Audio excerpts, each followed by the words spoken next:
امین شکر شکن.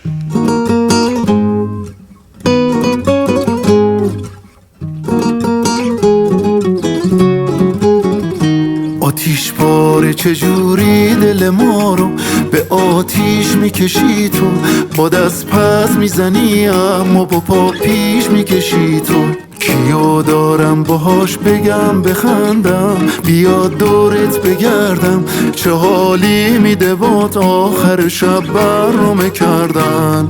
بیا بیا پیش ما یه دقیقه تو، سلامتی تو فیس تو، شما اصلی بقیه فکر تو. بیا بیا پیش ما یه دقیقه تو، بگم حرف دلم اوکی به تو، اگه نشی مال خودم حیف تو.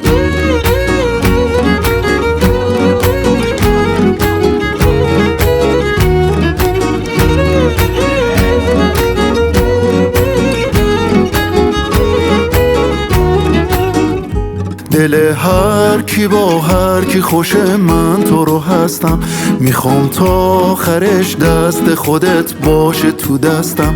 تو که پیشمی حالم اصلا دست خودم نیست، حواست به من باشه تو جمع وقتی که هستم. بیا بیا پیش ما یه دقیقه تو، سلامتی تو فیس تو، شما اصلی بقیه فکر تو. بیا بیا پیش ما یه دقیقه تو، بگم حرف دلم اوکی به تو، اگه نشی مال خودم حیف تو.